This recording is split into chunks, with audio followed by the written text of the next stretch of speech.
जय हिंद। नमस्कार दोस्तों, स्वागत है आप सभी का हमारे YouTube चैनल मैक्स स्टडी में।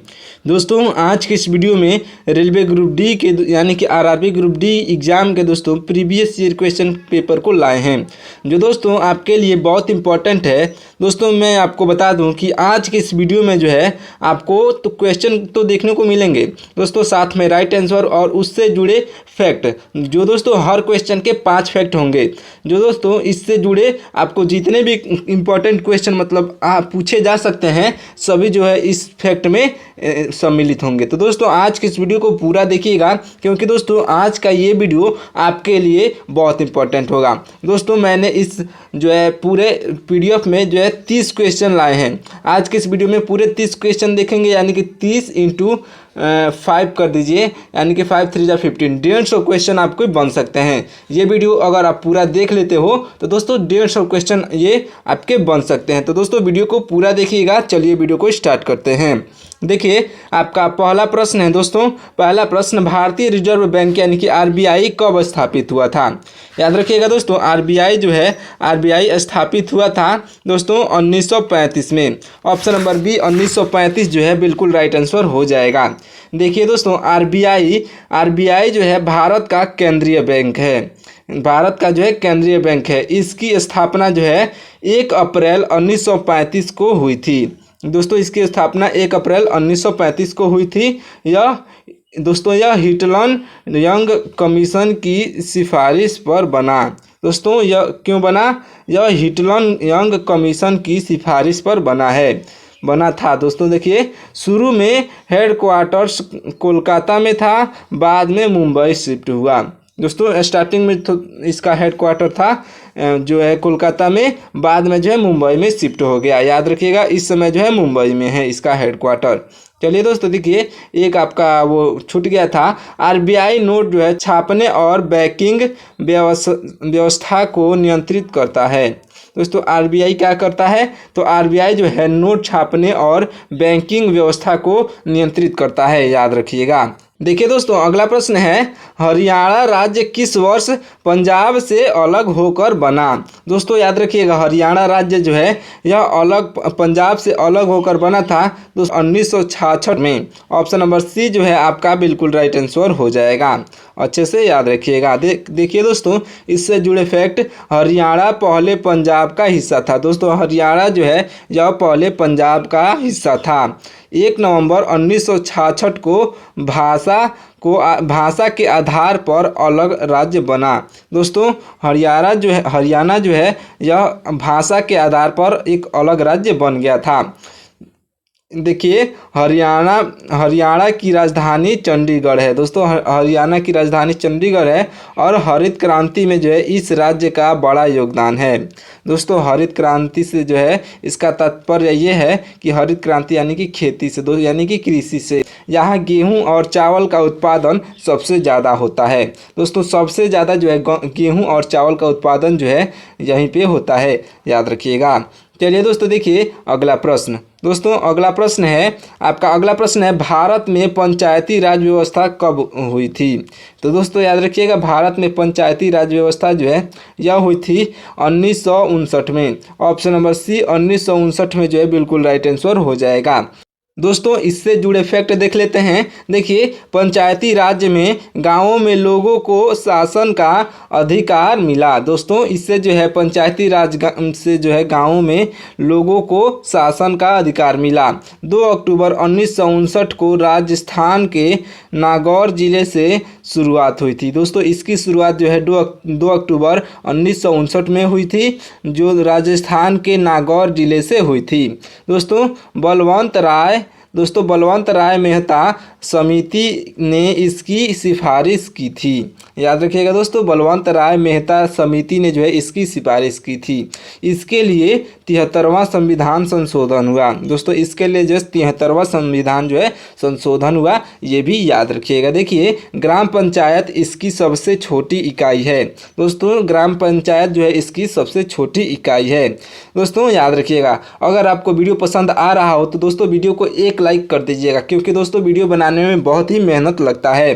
दोस्तों अगर आपको इसका फ्री में PDF चाहिए तो आप हमारे व्हाट्सअप चैनल को ज्वाइन कर सकते हैं, जिसका लिंक हमने डिस्क्रिप्शन में दे दिया है। दोस्तों सारे इक्वेशन का फ्री में जो है PDF हम लोग प्रोवाइड कराते हैं अपने व्हाट्सअप चैनल पर, तो दोस्तों जाके जो है फॉलो ज़रूर कर लीजिएगा।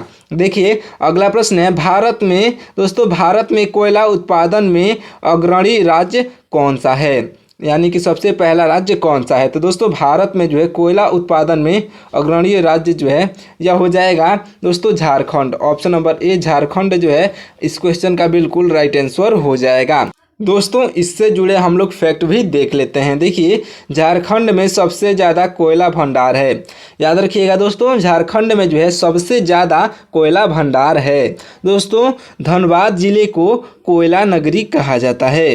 दोस्तों धनबाद जिले को जो है कोयला नगरी कहा जाता है, याद रखिएगा। दोस्तों झरिया कोलफील्ड बहुत प्रसिद्ध है। दोस्तों यहाँ का झरिया कोलफील्ड जो है बहुत प्रसिद्ध है, यानी कि कोलफील्ड का मतलब ये है कि जहाँ पर कोयला निकलता है। तो दोस्तों ये यहाँ पर धनबाद में जो है झरिया कोलफील्ड जो है बहुत प्रसिद्ध है, याद रखिएगा। कोयला दोस्तों कोयला बिजली उत्पादन में काम आता है। दोस्तों सबसे ज़्यादा कोयला का जो है बिजली सबसे ज़्यादा उत्पादित होता है हमारे भारत देश में तो दोस्तों कोयले से। ऐसे तो दोस्तों टर्मिनल से जो है पानी से भी बिजली उत्पादित होता है, ये भी याद रखिएगा, लेकिन जो है सबसे ज़्यादा जो है बिजली उत्पादन होता है कोयले से। देखिए कोल इंडिया लिमिटेड मुख्य कंपनी है। दोस्तों कोयले की कंपनी जो है कोल इंडिया लिमिटेड एक मुख्य कंपनी है, याद रखिएगा। चलिए देखिए दोस्तों अगला प्रश्न, आपका अगला प्रश्न है चंपारण आंदोलन किसने शुरू किया था। दोस्तों चंपारण आंदोलन जो है यह शुरू करने वाले व्यक्ति हो जाएंगे ऑप्शन नंबर ए, यानी कि महात्मा गांधी। दोस्तों महात्मा गांधी ने जो है चंपारण आंदोलन शुरू किया था। देखिए दोस्तों चंपारण बिहार में स्थित है, चंपारण जो है बिहार में स्थित है। 1917 में गांधी जी ने यहाँ सत्याग्रह किया। दोस्तों चंपारण सत्याग्रह जो है यह कब हुआ था, तो दोस्तों 1917 में हुआ था, ये भी याद रखिएगा, अच्छे से याद रखिएगा। देखिए दोस्तों अंग्रेज जबरन जो है नील की खेती कराते थे। दोस्तों यहाँ पर किसानों से जो है ज़बरदस्ती नील की खेती कराई जाती थी। दोस्तों यह गांधी जी का भारत में पहला आंदोलन था, जो है सत्याग्रह चंपारण में जो आंदोलन हुआ था दोस्तों यह जो है गांधी जी का सबसे पहला आंदोलन था। दोस्तों राजकुमार शुक्ल ने गांधी जी को आमंत्रित किया था। दोस्तों किसने, तो राजकुमार शुक्ल ने जो है गांधी जी को बुलाया था, यानी कि आमंत्रित किया था, ये भी याद रखिएगा। दोस्तों जो है चंपारण में जो है सत्याग्रह हुआ था उसे सबसे पहले जो है राजकुमार शुक्ल ने गांधी जी को आमंत्रित किया था, दोस्तों याद रखिएगा। चलिए दोस्तों देखिए आपका अगला प्रश्न है आर्थिक आपातकाल किस अनुच्छेद में है। दोस्तों आर्थिक आपातकाल जो है यह अनुच्छेद 360 में है। ऑप्शन नंबर डी जो है अनुच्छेद 360 जो है बिल्कुल राइट आंसर हो जाएगा। चलिए दोस्तों देखिए इससे जुड़े फैक्ट हम लोग देख लेते हैं। अनुच्छेद 360 में आर्थिक आपातकाल का प्रावधान है। दोस्तों अनुच्छेद 360 में जो है आर्थिक आपातकाल का प्रावधान है। अगर देश की वित्तीय स्थिरता को जो है खतरा हो तो लगाया जाता है। दोस्तों यह जो है अनुच्छेद 360 क्यों कब लगाया जाता है, तो दोस्तों अगर देश की वित्तीय स्थिरता को खतरा हो तो लगाया जाता है। दोस्तों राष्ट्रपति इसे लागू कर सकते हैं। दोस्तों यह जो इसे जो है लागू कर सकते हैं कौन, तो राष्ट्रपति लागू कर सकते हैं। संसद से इनकी मंजूरी जरूरी है। राष्ट्रपति जो है तभी लागू कर सकते हैं जब जो है संसद इसकी मंजूरी दे। दोस्तों ये भी याद रखिएगा, अब तक भारत में कभी लागू नहीं हुआ। दोस्तों ये तो बना तो है लेकिन अभी तक कभी लागू नहीं हुआ है, ये भी याद रखिएगा। तो 30 क्वेश्चन जो है आपको 150 क्वेश्चन के बराबर होंगे। तो दोस्तों वीडियो को पूरा देखिएगा और वीडियो को लाइक कर दीजिएगा, क्योंकि दोस्तों बहुत ही मेहनत लगता है ऐसे फैक्ट ढूंढ के लाने में। देखिए और वीडियो बनाने में बहुत ही मतलब कि टाइम लगता है और बहुत मेहनत लगता है। तो दोस्तों बस आपका एक लाइक जो है हमें मोटिवेशन देता है। तो दोस्तों आप हमारे वीडियो को एक लाइक कर दीजिएगा और दोस्तों कमेंट करके बताइएगा कि आपको ये ऐसा वीडियो कैसा लग रहा है, मतलब कि ऐसा ही वीडियो लाएं कि 4 ऑप्शन के साथ बस इतना ही वीडियो ला दें। तो दोस्तों आप कमेंट करके ज़रूर बताइएगा और अच्छा सा एक प्यारा सा कमेंट कर दीजिएगा। देखिए भारत में पहली रेलगाड़ी कब चली थी, तो दोस्तों याद रखिएगा भारत में पहली रेलगाड़ी जो है यह 1853 में चली थी। ऑप्शन नंबर सी 1853 जो है आपका बिल्कुल राइट आंसर हो जाएगा। चलिए दोस्तों देखिए इससे जुड़े फैक्ट देख लेते हैं। 16 अप्रैल 1853 को जो है पहली रेल चली थी। दोस्तों याद रखिएगा 16 अप्रैल 1853 को जो है पहली रेल चली थी। मुंबई से थाने के बीच 34 किलोमीटर का सफ़र था। दोस्तों यह सफ़र जो है मुंबई से थाने के बीच था और 34 किलोमीटर की दूरी पर था। देखिए साहिब, सिंधु और सुल्तान नाम के 3 इंजन थे। दोस्तों 3 इंजन थे आपके साहिब, सिंधु और सुल्तान नाम के। दोस्तों लॉर्ड डलहौजी के शासन में जो है यह संभव हुआ था, यानी कि लॉर्ड डलहौजी के शासन काल में जो है यह जो है कि आपका ट्रेन चलाया गया था। भारतीय रेलवे दुनिया का चौथा सबसे बड़ा नेटवर्क है। दोस्तों दुनिया का जो है सबसे मतलब कि चौथा सबसे बड़ा नेटवर्क है, ये भी याद रखिएगा। दोस्तों क्वेश्चन कैसे भी पूछा जा सकता है। देखिए अगले प्रश्न की ओर बढ़ते हैं। दोस्तों आपका अगला प्रश्न है, देखिए भारत का सबसे बड़ा पठार कौन सा है।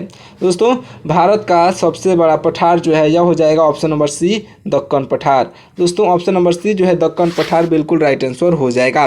दोस्तों मैं जो एक क्वेश्चन पूछ रहा हूँ, अगर आपको इस क्वेश्चन का राइट आंसर पहले से मालूम होगा तो कमेंट करके बताइएगा। दोस्तों आप कमेंट करके बताते हैं तो आपका कॉन्फिडेंस लेवल बढ़ता है, तो दोस्तों इसलिए आप कमेंट करके ज़रूर बताइएगा। जितने भी क्वेश्चन का राइट आंसर आपको मालूम होगा कमेंट करके बताते चलिएगा।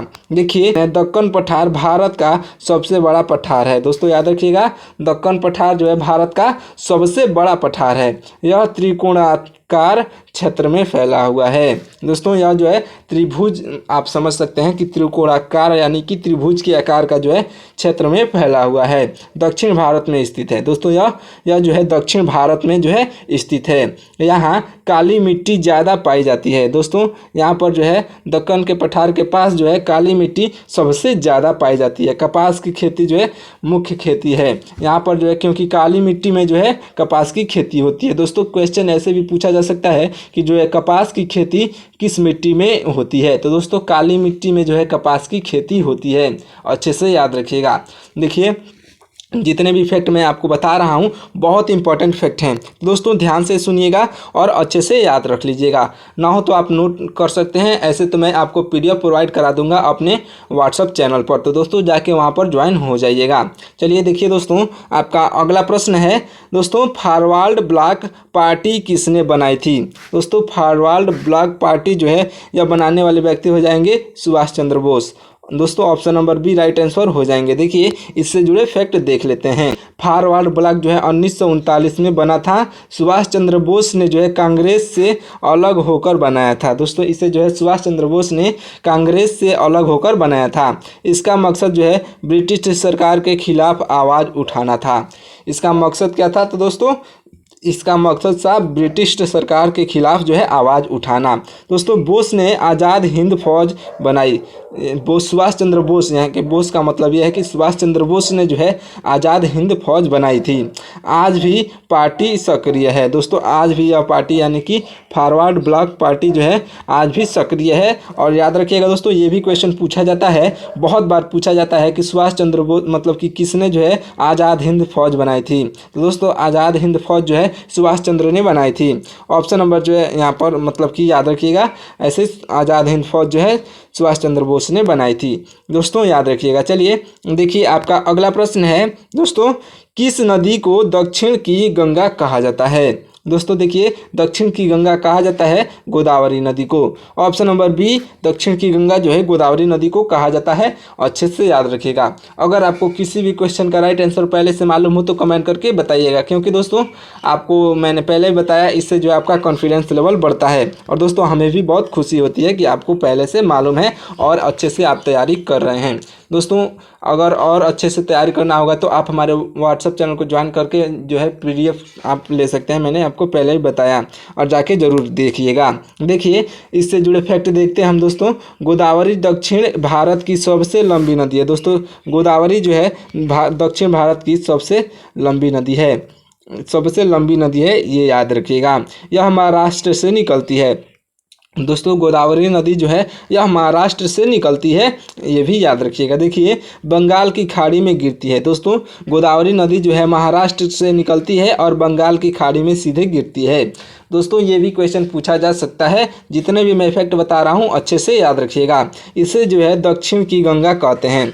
दोस्तों गोदावरी नदी को जो है दक्षिण की गंगा कहते हैं। खेत में जो है इसका पानी खूब उपयोग होता है। दोस्तों सबसे ज़्यादा उपयोग जो है इस पानी का जो है मतलब कि खेती करने यानी कि कृषि करने में होता है, याद रखिएगा। चलिए दोस्तों अगले प्रश्न की ओर बढ़ते हैं। देखिए आपका अगला प्रश्न है, भारत का सबसे पुराना बंदरगाह कौन सा है। दोस्तों याद रखिएगा भारत का सबसे पुराना बंदरगाह जो है जो हो जाएगा आपका ऑप्शन नंबर, दोस्तों भारत का सबसे पुराना बंदरगाह जो हो जाएगा Chennai. Option number C Bharat का सबसे पुराना बंदरगाह चेन्नई है। ऑप्शन नंबर सी जो है बिल्कुल आपका राइट आंसर हो जाएगा। देखिए दोस्तों इससे जुड़े फैक्ट हम देखते हैं। आपका चेन्नई जो है, चेन्नई बंदरगाह को पहले मद्रास पोर्ट कहते थे, यानी कि मद्रास बंदरगाह कहते थे। दोस्तों पोर्ट जो है बंदरगाह का इंग्लिश है। तो दोस्तों याद रखिएगा चेन्नई बंदरगाह को जो है पहले मद्रास जो है मद्रास पोर्ट कहते थे। यह भारत का सबसे पुराना कृत्रिम बंदरगाह है। दोस्तों अंग्रेजों ने इसे 1639 में विकसित किया था। दोस्तों 1639 में यह विकसित हुआ था, ये भी याद रखिएगा। देखिए बंगाल की खाड़ी में स्थित है। यह जो दोस्तों स्थित है यह बंगाल की खाड़ी में स्थित है। यह दक्षिण भारत के व्यापार का बड़ा केंद्र है। दोस्तों यह दक्षिण भारत के व्यापार का सबसे बड़ा केंद्र है, ये भी याद रखिएगा। चलिए दोस्तों देखिए अगले प्रश्न की ओर बढ़ते हैं। आपका अगला प्रश्न है, किस मुगल बादशाह ने दी-ए-इलाही धर्म शुरू किया था। तो दोस्तों याद रखिएगा वह मुगल बादशाह हो जाएगा आपके ऑप्शन नंबर सी यानी कि अकबर। दोस्तों अकबर ने जो है दी-ए-इलाही धर्म का स्थापना यानी कि शुरू किया था। अकबर बिल्कुल राइट आंसर हो जाएंगे। देखिए अकबर ने दी-ए-इलाही 1582 में शुरू किया था। याद रखिएगा कब शुरू किया था दोस्तों अकबर ने जो है दी-ए-इलाही धर्म, तो दोस्तों 1582 में शुरू किया था। ये भी बहुत इंपॉर्टेंट है क्वेश्चन आपके लिए। यह हिंदू मुस्लिम सिद्धांतों का मिश्रण था। दोस्तों दी-ए-इलाही जो है यह एक हिंदू और मुस्लिम सिद्धांतों का एक मिश्रण था। वह चाहता था कि हिंदू मुस्लिम जो है आप एक सिद्धांत से यानी कि एक नया धर्म अपना लें, वह दी-ए-इलाही धर्म। इसका मकसद सभी धर्मों को जोड़ना था। दोस्तों मैंने आपको बताया कि इसका मकसद जो है सभी धर्मों को जोड़ना था। इससे बहुत कम लोग शामिल हुए। इस धर्म में जो है बहुत कम लोग ही शामिल हुए थे। दोस्तों यह दरबार तक ही सीमित रह गया। यह धर्म जो है मतलब कि प्रचलित नहीं हो पाया, यह दरबार तक ही सीमित रह गया। चलिए दोस्तों देखिए अगले प्रश्न की ओर बढ़ते हैं। आपका अगला प्रश्न है, योजना आयोग भारत में कब बना था। याद रखिएगा दोस्तों योजना आयोग जो है भारत में यह बना था 1950 में। दोस्तों ऑप्शन नंबर बी 1950 जो है बिल्कुल राइट आंसर हो जाएगा। चलिए दोस्तों देखिए इससे जुड़े फैक्ट, योजना आयोग 15 मार्च 1950 में बना था।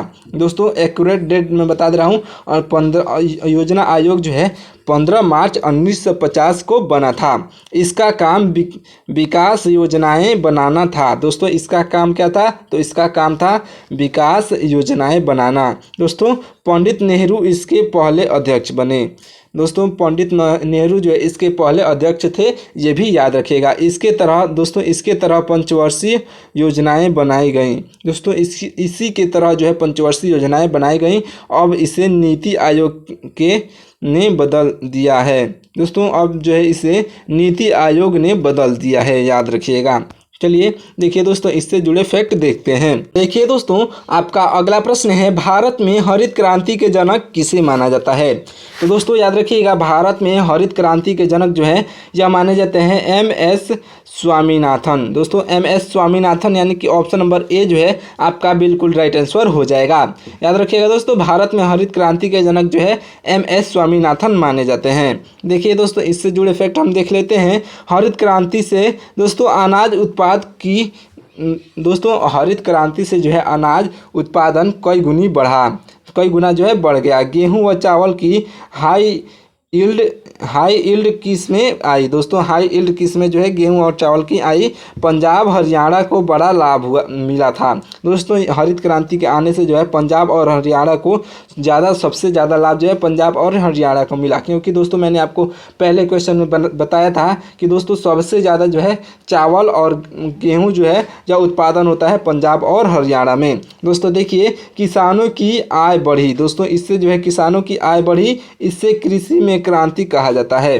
दोस्तों याद रखिएगा, इसे जो है कृषि में क्रांति कहा जाता है। चलिए दोस्तों देखिए अगला प्रश्न। दोस्तों अगला प्रश्न है कालाबाजारी किससे जुड़ा शब्द है? तो दोस्तों याद रखिएगा कालाबाजारी जो है यह अवैध व्यापार से संबंधित है, यानी कि यह अवैध बाजार से जो है जुड़ा शब्द है। दोस्तों कालाबाजारी से जुड़े जो हम लोग फैक्ट देख लेते हैं। दोस्तों इससे क्वेश्चन पूछे जाएंगे आपके ग्रुप डी एग्जाम में। देखिए कालाबाजारी में माल छिपा कर रखा जाता है, बाद में ऊंचे दाम को लेकर बेच दिया जाता है। दोस्तों इससे आम लोगों को नुकसान होता है, क्योंकि दोस्तों जब मतलब कि छुपा कर रखा जाएगा तो दोस्तों उसका दाम बढ़ेगा, इससे जो है आम लोगों को नुकसान होता है। सरकार इसके लिए कड़े कानून बनाती है। दोस्तों इसके लिए अगर जो पकड़ा जाएगा जिसने भी छुपा कर रखा है तो दोस्तों सरकार जो है इसके लिए जो है कड़े कानून बनाती है। संकट काल में ये ज़्यादा होता है। दोस्तों यानी कि कालाबाजारी जो है संकट काल में, यानी कि जब माल होता है तब ये सब ज़्यादा करते हैं, यानी कि कालाबाजारी सबसे ज़्यादा जो है संकट काल में होता है, याद रखिएगा। चलिए देखिए दोस्तों अगले प्रश्न की ओर बढ़ते हैं। अगला प्रश्न है किस ऐतिहासिक स्थल को जो है विजय स्तंभ कहा जाता है? दोस्तों किस ऐतिहासिक स्थल को जो है विजय स्तंभ कहा जाता है? तो दोस्तों देखिए यह कहा जाता है विजय स्तंभ। दोस्तों विजय स्तंभ जो है आपका बिल्कुल राइट आंसर हो जाएगा। दोस्तों विजय स्तंभ एक ऐतिहासिक स्थल है जिसे जो है हम विजय स्तंभ कहते हैं। चलिए देखिए दोस्तों इससे जुड़े फैक्ट हम लोग देख लेते हैं। विजय स्तंभ जो है दोस्तों चित्तौड़गढ़ में स्थित है। याद रखिएगा दोस्तों विजय स्तंभ जो है यह चित्तौड़गढ़ में स्थित है। इसे महाराणा कुंभ ने बनवाया था। दोस्तों किसने बनवाया था? महाराणा कुंभा ने। सॉरी दोस्तों इसे जो है महाराणा कुंभा ने बनवाया था। यह 15वीं सदी में बनी थी। दोस्तों यह जो है 15वीं सदी में बनी थी, याद रखिएगा। दोस्तों मेवाड़ राज्य की विजय का प्रतीक है। यह जो है मेवाड़ राज्य की विजय का जो है यह एक प्रतीक है विजय स्तंभ। दोस्तों याद रखिएगा यह 37 मीटर ऊंचा है। यह कितने मीटर ऊंचा है? तो दोस्तों 37 मीटर ऊंचा है। चलिए अगले प्रश्न की ओर बढ़ते हैं। देखिए दोस्तों आपका अगला प्रश्न है भारत में सबसे कम जनसंख्या घनत्व वाला राज्य कौन सा है? तो दोस्तों याद रखिएगा भारत देश में, यानी कि हमारे भारत देश में जो है सबसे कम जनसंख्या घनत्व वाला राज्य जो है यह हो जाएगा ऑप्शन नंबर सी, यानी कि अरुणाचल प्रदेश। दोस्तों अरुणाचल प्रदेश जो है आपका बिल्कुल राइट आंसर हो जाएगा। देखिए दोस्तों देखिए अरुणाचल प्रदेश जो है पूर्वोत्तर राज्य है। अरुणाचल प्रदेश जो है एक पूर्वोत्तर राज्य है। यहाँ पहाड़ी क्षेत्र और घने जंगल हैं। अरुणाचल प्रदेश में जो है पहाड़ी क्षेत्र और घने जंगल हैं। यहाँ अधिकतर जनजातीय लोग रहते हैं। दोस्तों यहाँ जो है अधिकतर जनजातीय लोग रहते हैं। ईटानगर इसकी राजधानी है। दोस्तों अरुणाचल प्रदेश की राजधानी जो है ईटानगर है, याद रखिएगा। ये भी क्वेश्चन पूछा जा सकता है। यहाँ जो है आबादी कम होने से घनत्व सबसे कम है। जो दोस्तों देखिए यहाँ पर भी आबादी बहुत कम है, तो दोस्तों इसके लिए जो है इससे जो है प्रभावित होकर यहाँ पर की जो है घनत्व भी इसका बहुत कम है। चलिए दोस्तों अगले प्रश्न की ओर बढ़ते हैं। देखिए आपका अगला प्रश्न है दोस्तों अगला प्रश्न है अमरावती नई राजधानी किस राज्य की योजना है? दोस्तों जो अमरावती जो है नई राजधानी यह योजना है हमारे आंध्र प्रदेश राज्य की। ऑप्शन नंबर ए जो है आंध्र प्रदेश राज्य जो है बिल्कुल राइट आंसर हो जाएगा। देखिए दोस्तों इससे जुड़े हम लोग फैक्ट देख लेते हैं। तेलंगाना बनने के बाद आंध्र प्रदेश को नई राजधानी चाहिए थी। दोस्तों तेलंगाना बनने के बाद जो है आंध्र प्रदेश को एक नई राजधानी चाहिए थी। दोस्तों अमरावती कृष्ण नदी के किनारे बसाई गई है? याद रखिएगा दोस्तों, अमरावती जो है यह कृष्ण नदी के किनारे है। दोस्तों याद रखिएगा, इससे जुड़े फैक्ट जो है बहुत इंपॉर्टेंट होंगे आपके लिए। तो दोस्तों सारे ही क्वेश्चन में जो है 5-5 फैक्ट रखे हैं। मैंने पहले भी बताया 150 से अधिक क्वेश्चन आपको देखने को मिलेंगे, यानी कि मैंने 30 क्वेश्चन तो मैं आपको बताऊंगा, लेकिन जो है 150 से अधिक क्वेश्चन मिलेंगे। दोस्तों वीडियो को लाइक कर दीजिएगा और दोस्तों वीडियो को पूरा देखिएगा, आपको लाभ अवश्य मिलेगा। देखिए, यह स्मार्ट सिटी के तौर पर विकसित हो रही है। दोस्तों यह अभी विकसित हो रही है, अभी विकसित हुआ नहीं है, यह स्मार्ट सिटी के तौर पर जो है विकसित हो रहा है। देखिए, विजयवाड़ा इसके पास का शहर है। दोस्तों विजयवाड़ा जो है इसके पास में ही है, याद रखिएगा। अमरावती कृष्ण नदी के पास जो है विजयवाड़ा है। दोस्तों अमरावती ऐतिहासिक स्थल भी है। अमरावती जो है यह एक ऐतिहासिक स्थल भी है, क्योंकि दोस्तों अमरावती जो है कृष्ण नदी के किनारे है, यह एक ऐतिहासिक स्थल भी है। चलिए दोस्तों देखिए, अगले प्रश्न की ओर बढ़ते हैं। आपका अगला प्रश्न है, राष्ट्रीय आय का आंकड़ा कौन तैयार करता है? दोस्तों राष्ट्रीय आय का आंकड़ा जो है यह तैयार करते हैं CSO, यानी कि ऑप्शन नंबर डी जो है राष्ट्रीय आय का आंकड़ा तैयार करते हैं। दोस्तों देखिए, इससे जुड़े फैक्ट देख लेते हैं। CSO का मतलब जो है सेंट्रल स्टैटिस्टिकल ऑफिस। दोस्तों सेंट्रल स्टैटिस्टिकल ऑफिस जो है राइट आंसर होगा। देखिए, यह जो है GDP और राष्ट्रीय आय के आंकड़ों के जारी करते हैं। दोस्तों यह GDP और राष्ट्रीय आय के आंकड़े जो है जारी करते हैं, याद रखिएगा। दोस्तों देखिए, इससे जुड़े और फैक्ट हैं, यह सांख्यिकी मंत्रालय के तहत आता है। दोस्तों NSSO भी इसी के साथ काम करता है। सरकारी योजनाओं की योजना बनाने में ये आंकड़े काम आते हैं। दोस्तों ये आंकड़े जो है सरकारी योजनाओं की योजना बनाने में ये आंकड़े जो है काम आते हैं, अच्छे से याद रखिएगा। देखिए दोस्तों, आपका अगला प्रश्न है, ब्लू रेवोल्यूशन किससे जुड़ा है? दोस्तों ये शब्द जो है ब्लू रेवोल्यूशन, ये शब्द किससे जुड़ा है? तो दोस्तों याद रखिएगा, ये क्वेश्चन बहुत इंपॉर्टेंट है। ये क्वेश्चन आपको बार बार देखने को मिलता है, तो दोस्तों इस क्वेश्चन को अच्छे से याद रखिएगा। देखिए, ब्लू रेवोल्यूशन जो है यह संबंधित है मछली उत्पादन से। दोस्तों ब्लू रेवोल्यूशन जो है मछली उत्पादन से संबंधित है। इसे आप कैसे याद रख सकते हैं मैं बताता हूं। दोस्तों देखिए, ब्लू रेवोल्यूशन यानी कि ब्लू मतलब होता है कि नीला, और दोस्तों पानी का रंग आपको दिखाया जाता है फोटो में या फिर कहीं जो है नीला होता है पानी का रंग। तो दोस्तों पानी में जो है मछली रहती हैं, तो दोस्तों इसलिए आप याद रख सकते हैं मछली उत्पादन से ब्लू रेवोल्यूशन का संबंध है। देखिए दोस्तों, देखिए इससे जुड़े हम लोग फैक्ट देख लेते हैं। मछली पालन को बढ़ाने के लिए ब्लू रेवोल्यूशन कहा गया। दोस्तों मछली पालन को बढ़ाने के लिए इसे ब्लू रेवोल्यूशन कहा गया। समुद्री और मीठे पानी की मछलियाँ इसमें आती हैं। दोस्तों इसमें जो है समुद्री और मीठे पानी की मछलियाँ आती हैं।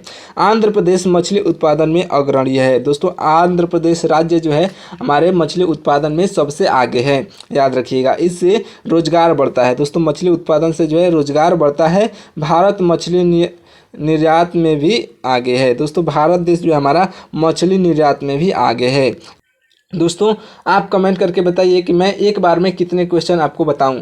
दोस्तों 20 क्वेश्चन या फिर 30 क्वेश्चन। दोस्तों आप कमेंट करके बताइएगा, क्योंकि दोस्तों वीडियो ज़्यादा लंबा हो जाएगा तो आपको एक बार में याद रखने में दिक्कतें आएंगी। तो दोस्तों इसलिए आप कमेंट करके बताइएगा। और दोस्तों एक अच्छा सा प्यारा सा कमेंट करके बताइएगा कि ये वीडियो कैसा लगा। दोस्तों मैं अभी आगे मैं दिखा दे रहा हूँ आपको, और आगे प्रश्न है लेकिन मैं यहीं तक रहने दे रहा हूँ। दोस्तों आपको PDF प्रोवाइड करा दूंगा और आप कमेंट करके बताइएगा कि दोस्तों आपको ये जो है वीडियो कैसा लगा। और दोस्तों कमेंट करके बताइएगा कि आप कितने मिनट का यानी कि कितने क्वेश्चन का आप एक बार में वीडियो देखना चाहते हैं, ये भी कमेंट करके ज़रूर बता दीजिएगा। चलिए दोस्तों मिलते हैं किसी और वीडियो में, तब तक के लिए आप हमारे व्हाट्सएप चैनल को ज्वाइन कर लीजिएगा और साथ ही साथ हमारे यूट्यूब चैनल को सब्सक्राइब कर लीजिएगा, क्योंकि दोस्तों बहुत ही अच्छे क्वेश्चन, ऐसे क्वेश्चन कोई भी आपको प्रोवाइड नहीं कराता है। दोस्तों बहुत ही मेहनत लगता है ऐसे क्वेश्चन को ढूंढने में। तो दोस्तों इसलिए आप हमारे मतलब कि यूट्यूब चैनल को भी साथ में सब्सक्राइब कर लीजिएगा और वीडियो को एक लाइक कर दीजिएगा। दोस्तों इससे हमको मोटिवेशन मिलता है, तो और अच्छे जो हम लोग फैक्ट ढूंढ के लाते हैं और आपके लिए जो है वीडियो बनाते हैं। तो दोस्तों वीडियो को लाइक कर दीजिएगा और चैनल को सब्सक्राइब करके जो है अच्छे से बेल आइकन ऑन कर लीजिएगा। चलिए मिलते हैं किसी और वीडियो में।